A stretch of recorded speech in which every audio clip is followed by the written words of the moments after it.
Hindi church online की इस आराधना सभा में मैं आपका हृदय से स्वागत करता हूं। हम परमेश्वर को धन्यवाद देते हैं कि परमेश्वर ने मनुष्य को स्वतंत्र इच्छा दी और आज हम यहाँ जमा हुए हैं। आज हम इस ऑनलाइन चर्च से जुड़े हैं। परमेश्वर को धन्यवाद दें। गीतों के द्वारा, प्रार्थना के द्वारा उससे हम बातचीत कर सकें और अपनी भेंटों को और अपने दिलों को समर्पित करने के द्वारा हम उसे धन्यवाद दे सकें। परमेश्वर के द्वारा दिए हुए उस बहुमूल्य दान को स्मरण कर सकें, प्रभु यीशु मसीह को जिसने हमारे खातिर अपने प्राण दे दिए, और उसके स्मारक प्रभु भोज में हम सम्मिलित हो सकें।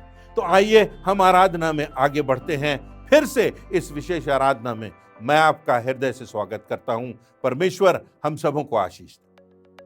आपको प्रभु यीशु के मधुर नाम में नमस्कार। हिंदी चर्च ऑनलाइन आराधना में मैं आप सभी का स्वागत करता हूं। आराधना में जाने से पूर्व हम परमेश्वर की आशीष एवं उसकी उपस्थिति के लिए प्रार्थना करेंगे। आइए हम प्रार्थना करें। पिता परमेश्वर, आपके बेटे प्रभु यीशु मसीह के नाम से आपके चरणों के पास आते हैं और धन्यवाद देते हैं आज के इस दिन के लिए, आपकी सुरक्षा के लिए और आपके मार्गदर्शन के लिए। प्रभु जी, धन्यवाद देते हैं हिंदी चर्च ऑनलाइन के लिए, जिसके माध्यम से हम आपकी आराधना कर सकते हैं। प्रभु अपनी दया और आशीष इस आराधना पर बनाए रखें। आज के वचन के लिए प्रार्थना करते हैं जो आपके दास के द्वारा हमारे बीच रखा जाएगा। उसमें आपकी आशीष का हाथ चाहते हैं।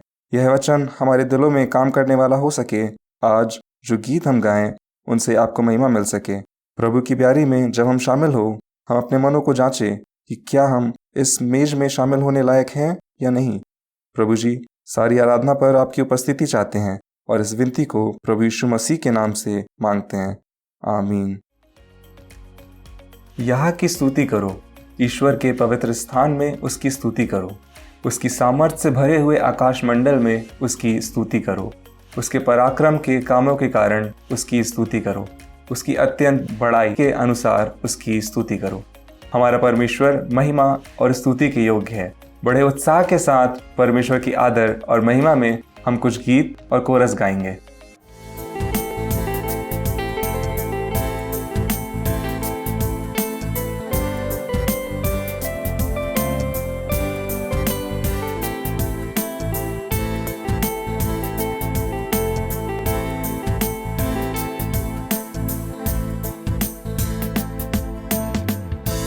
तेरी स्तुति और आराधना करता हूँ मैं तुझसे ये प्रार्थना। महिमा से तेरी तू इस जगह को भर, जो भी तू चाहे तू यहाँ पे कर। हालेलुया, हालेलुया, हालेलुया,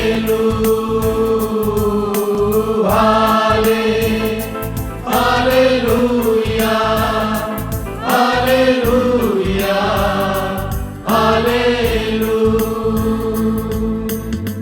करुणा से तेरी नया दिन दिखाता है, ढाल बनकर मेरी मुझे बचाता है।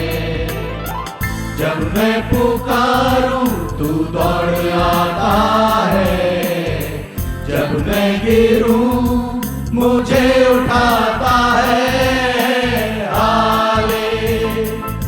हालेलुया, हालेलुया, हालेलुया, हालेलुया,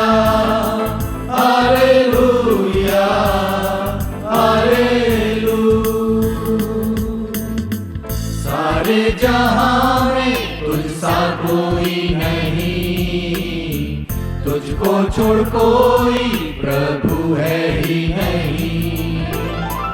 घुटने में टेकूं बस तेरे सामने, तू है मेरा प्रभु, तू मेरा पिता।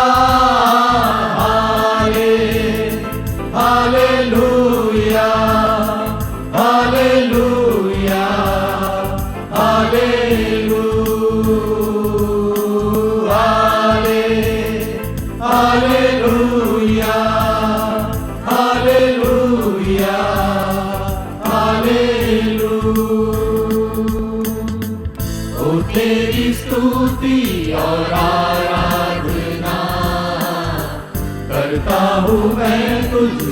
ये प्रार्थना। महिमा से तेरी तू इस जगह को भर, जो भी तू चाहे तू यहाँ पे कर। हालेलुया, हालेलुया, हालेलुया, हालेलुया,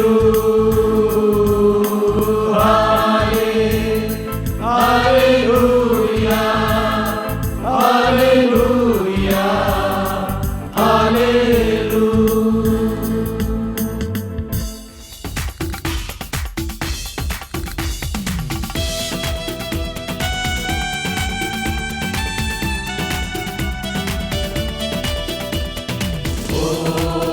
जय जयकार, जय जयकार करे, ओ जय जयकार, जय जयकार करे।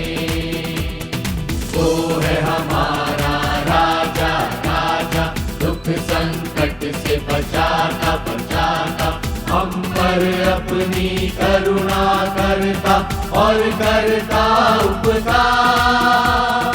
क्यों ना उस पर तन मन मारे दे अपना अधिकार।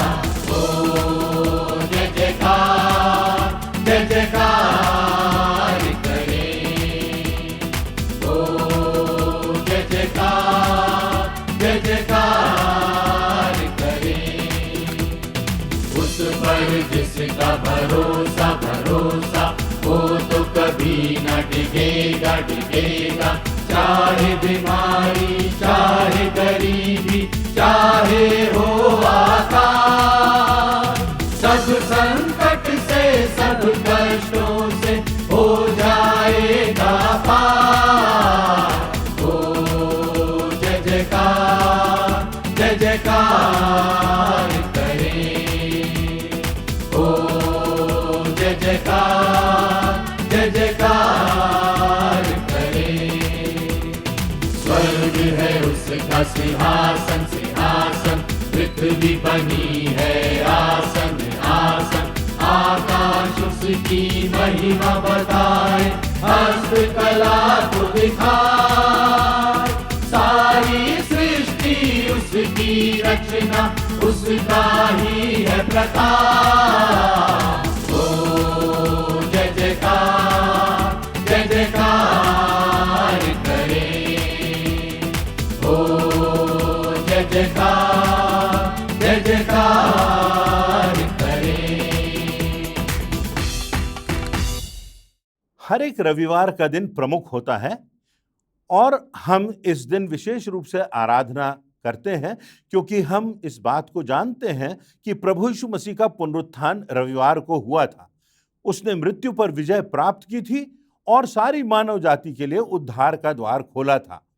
और इसीलिए हम रविवार को आराधना करते हैं, परमेश्वर का धन्यवाद करते हैं और स्मरण करते हैं कि हमारे प्रभु यीशु मसीह ने सारी मानव जाति के लिए उद्धार का, अनंत जीवन का मार्ग खोला। हम धन्यवाद देते हैं परमेश्वर को जिसने हमें जीवन दिया। हम धन्यवाद देते हैं प्रभु यीशु मसीह को जिसने हमें पापों की गुलामी से मुक्त कराया और आत्मिक स्वतंत्रता प्रदान की, मृत्यु से हमको मुक्त करा दिया, अनंत जीवन का द्वार खोला। और हम धन्यवाद देते हैं कि हम ऐसे देश में रहते हैं जो कि स्वतंत्र है, जहां पर मनुष्य को अपने विचारों को व्यक्त करने की स्वतंत्रता है। हमारा जो संविधान है वो प्रजातांत्रिक ढांचे पर बना हुआ है, सत्य पर आधारित है और इसी आधार पर हम स्वतंत्रता को मनाते हैं और स्वच्छंदता का अनुभव करते हैं। स्वतंत्रता प्राप्त करने के लिए हमारे देश में बहुत से लोग शहीद हुए, हजारों लोगों की जानें गईं। उन्होंने अपनी जान हमारे देश में स्वतंत्रता प्राप्त करने के लिए महात्मा गांधी की अगुवाई में दांव पर लगा दी और उनके शहीद हो जाने के कारण, उनकी शहादत के कारण हम स्वतंत्रता प्राप्त कर सके। तो हमें ये बात याद रखना है कि स्वतंत्रता के लिए एक कीमत चुकाना पड़ती है। आज हम स्वतंत्र देश में जीवित हैं और उस स्वतंत्रता का हम लाभ उठा रहे हैं, स्वच्छंदता में जीवन जी रहे हैं। अपनी बात को कहने के लिए, अपने भावों को व्यक्त करने के लिए हमें स्वतंत्रता प्राप्त है। हमारे संविधान में इस स्वतंत्रता का प्रावधान है। स्वतंत्रता हमारे संविधान की आत्मा है। हमें स्मरण रखना है कि इस स्वतंत्रता के लिए एक कीमत चुकाई गई। आज यदि हमें पापों से स्वतंत्रता मिली है तो हमें याद रखना है कि उसके लिए एक बड़ी कीमत चुकाई गई। जब परमेश्वर ने मानव को बनाया तो परमेश्वर ने मानव को स्वतंत्र इच्छा दी। परमेश्वर की योजना थी कि मनुष्य स्वतंत्र रहे, स्वतंत्रता का जीवन जिए और स्वतंत्र इच्छा दी। परमेश्वर जानता था कि मनुष्य इस स्वतंत्र इच्छा का दुरुपयोग करेगा, परंतु उसके सामने एक चयन की बात होगी। परमेश्वर ने हमको किसी रोबोट के समान नहीं बनाया कि जहां चाहे एक मशीन के समान वो हमको घुमा दे, जहां चाहे वो ले जाए और कोई जीवन ना हो, कोई विचार करने की क्षमता ना हो, निर्णय करने की क्षमता ना हो। परंतु परमेश्वर ने मनुष्य को स्वतंत्र बनाया और इसलिए आजादी जो है वो एक बहुत बहुमूल्य बात है। और हमें स्मरण रखना है कि हमको पापों की आजादी जो मिली उसके लिए परमेश्वर ने भी एक बहुत बड़ी कीमत चुकाई। परमेश्वर ने इस संसार में अपने पुत्र को भेज दिया, इस बात को जानते हुए कि उसके रक्त बहाने के द्वारा ही मनुष्यों को पापों से स्वतंत्रता मिल सकेगी। जो मनुष्यों के पापों की कीमत है वो प्रभु यीशु मसीह ने अपने रक्त को बहा करके चुकाई। और इसलिए लिखा हुआ है यूहन्ना 3:16 में, जो कि बाइबल की केंद्रीय आयत है, कि परमेश्वर ने जगत से ऐसा प्रेम किया कि उसने अपना इकलौता पुत्र दे दिया ताकि जो कोई उस पर विश्वास करे वो नाश ना हो परंतु अनंत जीवन पाए। प्रभु यीशु मसीह के संसार में भेजे जाने पर, उसके मसीहा होने पर, उसके निष्कलंक जीवन पर, उसकी मृत्यु पर, उसके बलिदान पर और मृत्यु पर विजय प्राप्त करने से जो हमें उद्धार प्राप्त हुआ, एक बड़ी कीमत परमेश्वर ने चुकाई कि सारी मानव जाति के लिए उद्धार का मार्ग खोला जाए, कि मानव जाति को पापों से मुक्त कराया जा सके, कि मानव जाति के पापों की कीमत चुकाई जा सके, कि हम स्वतंत्रता का जीवन जिएं, हम पापों की गुलामी से आजाद हों, हम उस ग्लानि को लेकर के ना जिएं। तो हमें आज जब हम स्वतंत्रता दिवस मना रहे हैं, इस बात का स्मरण रखना है कि हमारे पापों की कीमत चुकाने के लिए, हमें स्वतंत्रता दिलाने के लिए एक बड़ी कीमत चुकाई। प्रभु यीशु मसीह ने, जो कि निष्पाप परमेश्वर का मेमना कहा जाता है, हमारे अपराधों के लिए उसने अपने जीवन को कुर्बान कर दिया, अपने जीवन को बलिदान कर दिया। और प्रभु यीशु मसीह के संसार में आने का, स्वर्ग का सिंहासन छोड़कर इस संसार में आने का उद्देश्य यही था। लूका रचित सुसमाचार उसके 4 अध्याय की 18वीं आयत में प्रभु यीशु मसीह स्वयं कहते हैं कि प्रभु का आत्मा मुझ पर है, इसलिए कि उसने मुझे कंगालों को सुसमाचार सुनाने के लिए मेरा अभिषेक किया है और मुझे इसलिए भेजा है कि बंधुओं को छुटकारे का और अंधों को दृष्टि पाने का सुसमाचार प्रचार करूं और कुचले हुओं को छुड़ाऊं। जो मूलभूत बात है यहाँ वो ये कि मानव को स्वतंत्रता मिले, मानव को स्वच्छंदता मिले, मानव जाति को छुटकारा मिले, मानव जाति को दृष्टि मिले कि वो देख सके कि कौन सी बात सही है, कौन सी बात गलत है, कौन सी बात ईश्वरीय है, कौन सी बात अंधकार की शक्तियों के द्वारा हमारे सामने हमको भरमाने के लिए आती है। दूसरी बात जो स्वतंत्रता से संबंधित है वो ये कि स्वतंत्रता का अर्थ यह नहीं होता कि हमारे मन में जो आए वो हम करें, हमारे मन में जो आए वो हम कहें।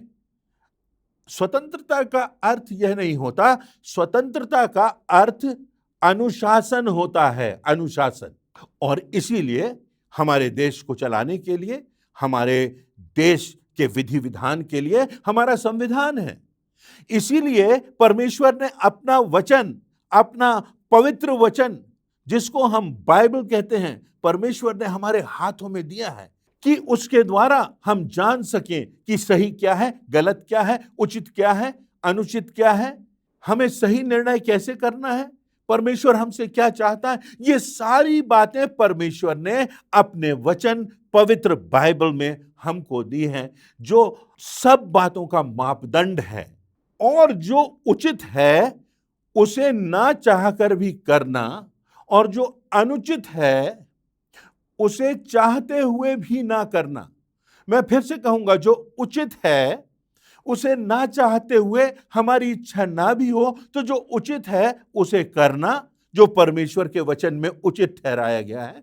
और अनुचित हमें कितना भी आकर्षक लगे, कितना भी सुखद लगे, उसे ना करना, ये अनुशासन होता है। मैं एक घटना का विवरण पढ़ रहा था। एक मिलिट्री के कर्नल थे और उन्होंने बहुत से युद्धों में विजय दिलाई थी और उनको बहुत से पदक मिले थे और उनका बड़ा सम्मान था, सारे देश में उनका नाम था। और जब वो रिटायरमेंट के बाद घर आते हैं तो वो पाते हैं कि वो नशे की आदत के गुलाम हो जाते हैं और अल्पायु में ही, रिटायरमेंट के कुछ ही समय के बाद उनकी मृत्यु हो जाती है, क्योंकि वो अल्कोहलिक हो जाते हैं। उन्होंने युद्धों को जिताकर देश को ख्याति दिलाई, परंतु वो स्वयं अपनी जिंदगी में उस नशे के गुलाम हो गए। जो बात मैं कहना चाहता हूं वो ये, जो अनुशासन से जुड़ी है, जो परमेश्वर के वचन से जुड़ी है, जो परमेश्वर के विधि और विधान से जुड़ी है, वो यह बात कि व्यक्ति को स्वतंत्र होना आवश्यक है।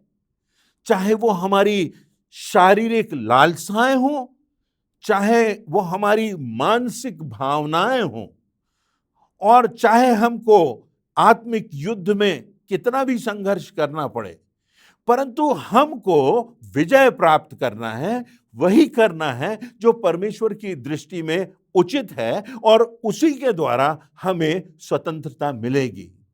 देश की स्वतंत्रता तो बहुत बड़ी बात है, पर जब तक हर एक व्यक्ति स्वयं स्वतंत्र नहीं हो जाता, पाप की गुलामी से आजाद नहीं हो जाता, तब तक जो वास्तविक स्वतंत्रता है, जो स्वच्छंदता है, जो स्वतंत्रता का आनंद है, जो स्वतंत्रता की परिपूर्णता है, जो आनंद की परिपूर्णता है, उसका अनुभव हम नहीं कर पाते।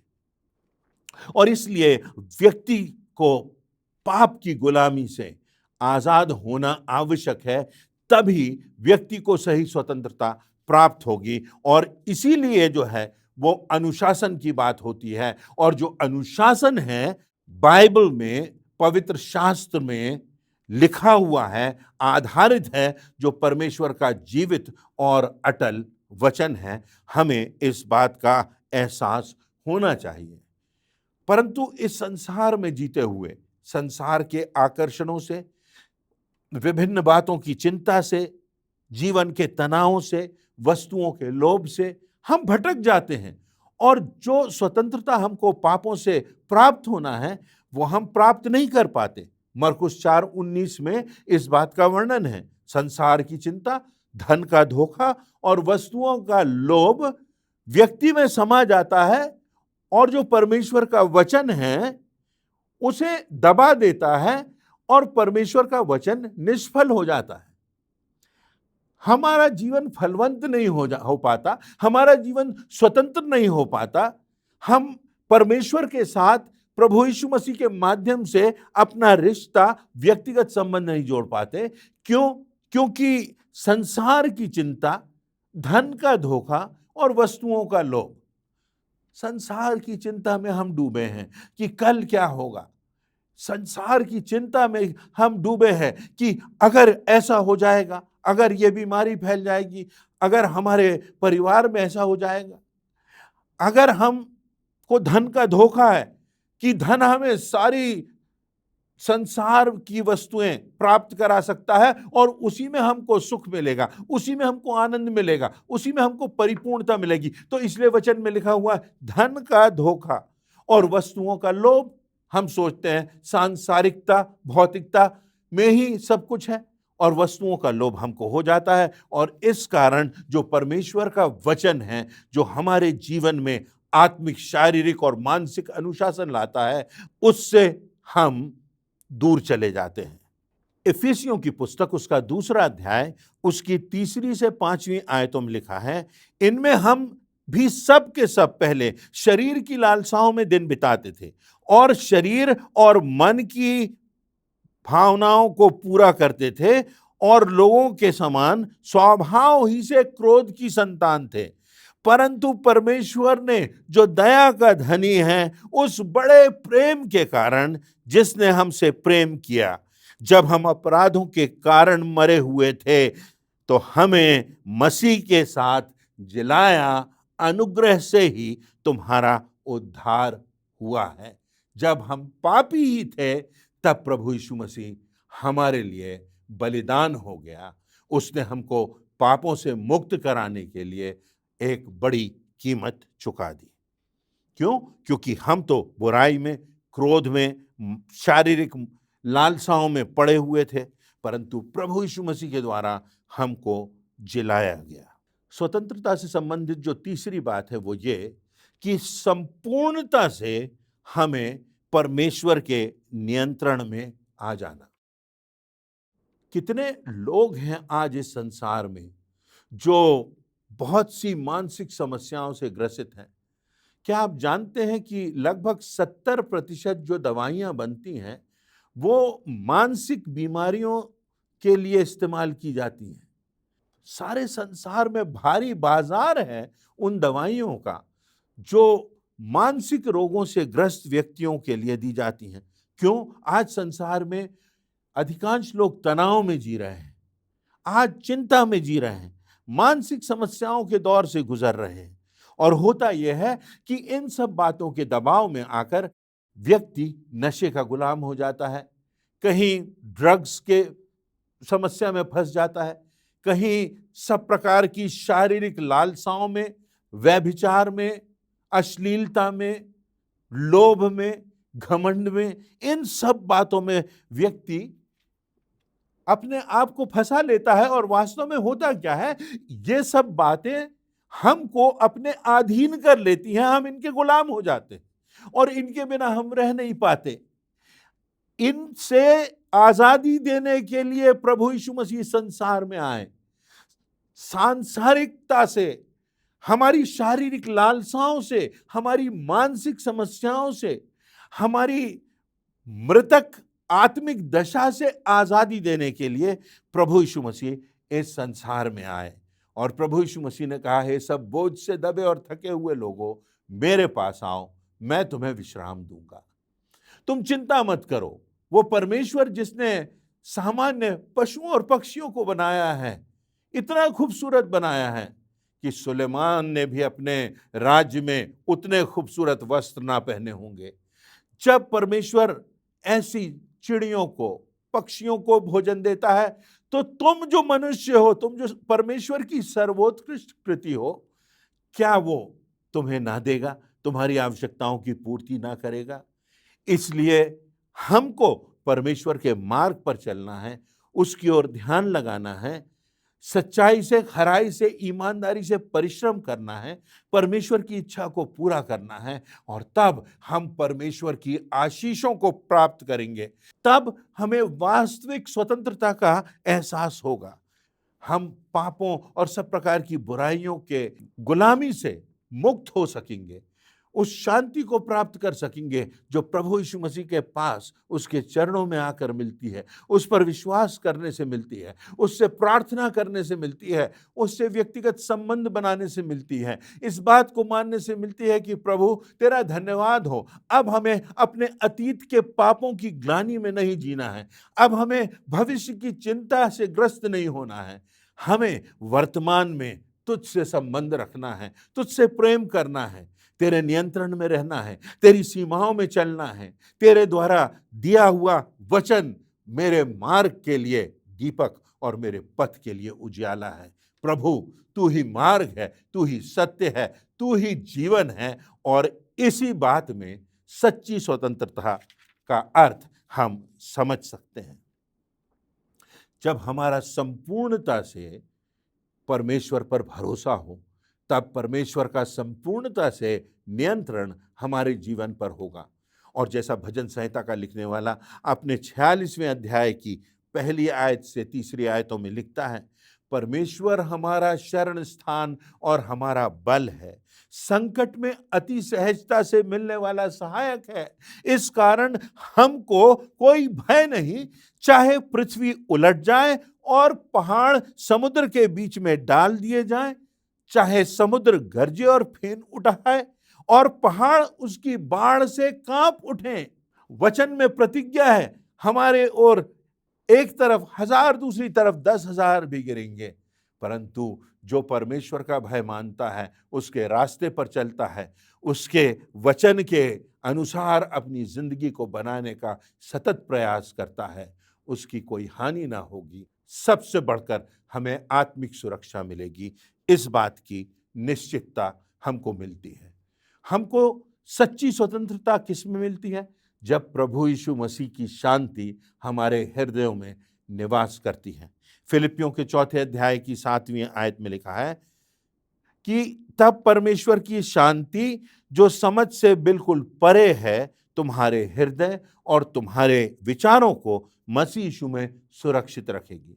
उसके पहले वो कहता है कि तुम अपनी चिंताओं को प्रार्थनाओं में बदलो, अपने निवेदनों को प्रार्थना के रूप में परमेश्वर के सामने प्रभु यीशु मसीह के नाम से प्रस्तुत करो, तो तुम्हें परमेश्वर की शांति, ऐसी शांति जो शब्दों में व्यक्त नहीं की जा सकती, ऐसी शांति जिसका वर्णन नहीं किया जा सकता, जो परमेश्वर हमको देता है, जो मनुष्य की समझ से परे है, वो शांति प्रभु यीशु मसीह में तुमको प्राप्त होगी। और तब हम अपने जीवन में जो सच्ची शांति है, सच्ची जो स्वतंत्रता है, उसका एहसास करेंगे और ऐसा जीवन जिएंगे जिससे कि हमारे जीवन से प्रभु यीशु मसीह की शोभा दिखाई देगी, जिससे कि हमारे जीवन दूसरों के लिए आशीष का कारण ठहरेंगे, जिसके की द्वारा हम परमेश्वर की योजना को पूरा कर सकेंगे। और हम तब कह सकेंगे कि हम एक स्वतंत्र देश के स्वतंत्र नागरिक हैं, क्योंकि प्रभु यीशु मसीह के द्वारा हमको आत्मिक रूप से, मानसिक रूप से, शारीरिक समस्याओं से छुटकारा मिला है और हमको इन सब बातों की गुलामी से आजादी मिली है। अब हम उस प्रभु यीशु मसीह में स्वतंत्र हैं और उस स्वतंत्रता से हम अपनी जिंदगी में उस खुशहाली का, उस आनंद का, उस परिपूर्णता का एहसास करते हैं जो परमेश्वर हमें देना चाहता है। क्या आज आप उस स्वतंत्रता का अनुभव कर रहे हैं? हो सकता है आज हम स्वतंत्रता के गीत गा रहे हों, हो सकता है आज हम स्वतंत्रता के नारे लगा रहे हों, परंतु क्या हमारे दिलों में वो शांति है? क्या हमारे दिलों में प्रभु यीशु मसीह की मौजूदगी का एहसास है?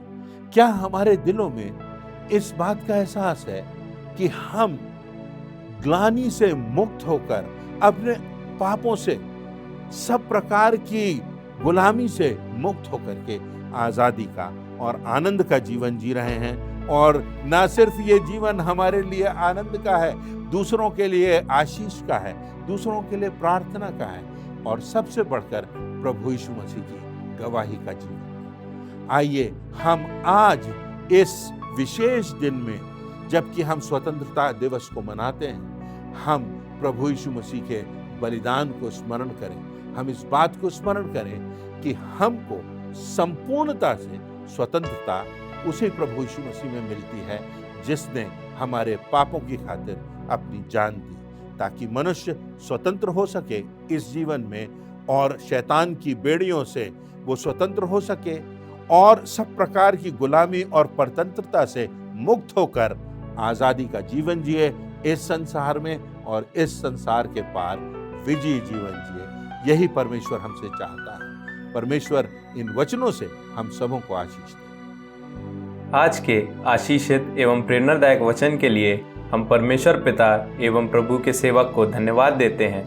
परमेश्वर का अनुग्रह उनके ऊपर बना रहे और आज का यह वचन हमारे पाँव के लिए दीपक और मार्ग के लिए उजियाला ठहरे। हम न केवल इन वचनों को सुनने वाले बल्कि इन वचनों पर चलने वाले बने। अब समय है कि हम प्रभु की ब्यारी में शामिल हों। हम परमेश्वर के महत्तम बलिदान उसके पुत्र प्रभु यीशु मसीह को स्मरण करेंगे। प्रभु भोज में शामिल होने से पहले हम अपने मनों को तैयार करेंगे इस गीत के द्वारा।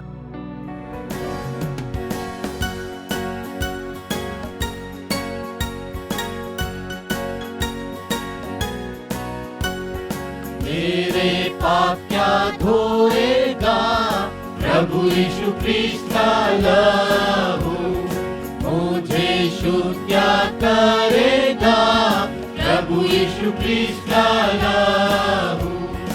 ओ कैसा सोता है, ओ उसके रक्त की जय, ना दूसरा है उपाय प्रभु यीशु ख्रीस्त का लहू।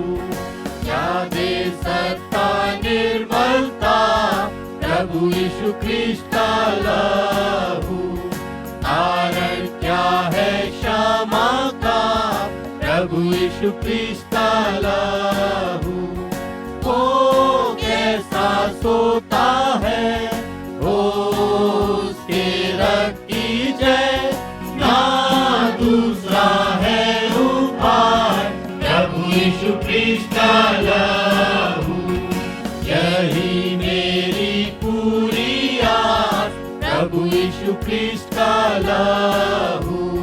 यही धर्म है मेरे पास प्रभु यीशु ख्रीस्त का लहू। ओ कैसा सोता है, ओ उसके रक्त की जय, ना दूसरा है उपाय प्रभु यीशु ख्रीस्त का लहू। प्रभु यीशु मसीह के द्वारा स्थापित यह प्रभु भोज की विधि हर एक व्यक्ति के लिए बहुत ही महत्वपूर्ण है, क्योंकि प्रभु यीशु मसीह ने जिस रात में पकड़वाया गया, उसने रोटी ली और धन्यवाद करके तोड़ी और अपने शिष्यों को देते हुए कहा, यह मेरी देह है जो तुम्हारे लिए तोड़ी जाती है, मेरे स्मरण के लिए यही किया करो। इसी रीति से ब्यारी के पीछे उसने कटोरा भी लिया और कहा, यह कटोरा मेरे लहू में नई वाचा है, जब कभी पियो तो मेरे स्मरण के लिए यही किया करो। क्योंकि जब कभी तुम इस रोटी में से खाते और इस कटोरे में से पीते हो तो प्रभु यीशु मसीह की मृत्यु को जब तक वह न आए प्रचार करते हो। आइए हम प्रार्थना करें। हमसे प्रेम करने वाले हमारे जीवित महान अनुग्रहकारी सामर्थी परमेश्वर, इस समय के लिए प्रभु हम तुझे धन्यवाद देते हैं जो तूने हमारे जीवनों में दिया है, कि प्रभु हम इस ब्यारी में शामिल होकर तेरे उस बलिदान को स्मरण करते हुए प्रभु जी अपने जीवन में तेरे अनुग्रह को पा सकें। प्रभु जी हम सभी के ऊपर अपनी दया बना के रखें और इस विधि में जब हम सब मिलकर सम्मिलित होते हैं खुदावंद, तो हम तेरे उस बलिदान को निरंतर अपने जीवन में स्मरण करने वाले हो सके। धन्यवाद प्रार्थना सुनने के लिए प्रभु यीशु मसीह के नाम से मांगते हैं, आमीन। प्रभु की मेज तैयार है। धन्यवादित और पश्चातापी हृदय से जिसने भी प्रभु यीशु मसीह पर विश्वास करके बपतिस्मा लिया है, वो ही इस विधि में शामिल हो सकता है।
आइए हम अपने स्थान पर खड़े हो जाएं। हम अंतिम प्रार्थना में जाएंगे। प्रार्थना के बाद प्रार्थना के रूप में कोरस गा लेंगे। उसके पश्चात परमेश्वर की आशीष ग्रहण करके आज की आराधना समाप्त करेंगे। आइए हम प्रार्थना करें। महिमा के सिंहासन पर विराजमान हमारे जीवित दयालु पिता परमेश्वर, शांति और उद्धार अनंत जीवन देने वाले प्रभु, बड़ी नम्रता और दीनता के साथ हम आपके सिंहासन के सम्मुख आते हैं। धन्यवाद देते हैं हिंदी चर्च ऑनलाइन आराधना के लिए, जिसमें आपकी उपस्थिति हमारे ऊपर बनी रहती है। आज की आराधना में जो गीत गाए गए उनसे पिता परमेश्वर आपको महिमा मिले, हम आपकी स्तुति कर सके, आपको धन्यवाद देते हैं। हमारे वक्ता ने वचन की प्रभावशाली व्याख्या की और बहुतों के जीवन को छुआ है, इसके लिए आपका धन्यवाद करते हैं। उनके ऊपर आपकी सामर्थ बनी रहे, उनके वचन और सेवकाई के द्वारा बहुत से लोग आशीषित हो सके।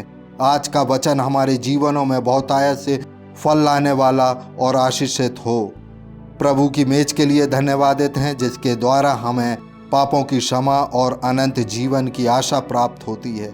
जो लोग बीमारी से होकर गुजर रहे हैं उन्हें आपकी ओर से चंगाई मिले। हमारे देश और दुनिया में चारों तरफ शांति खुशहाली बनी रहे, इसके लिए प्रार्थना करते हैं। संपूर्ण आराधना के लिए धन्यवाद करते हुए इस विनती को उद्धारकर्ता प्रभु यीशु मसीह के नाम से मांगते हैं, आमीन। पवित्र आत्मा,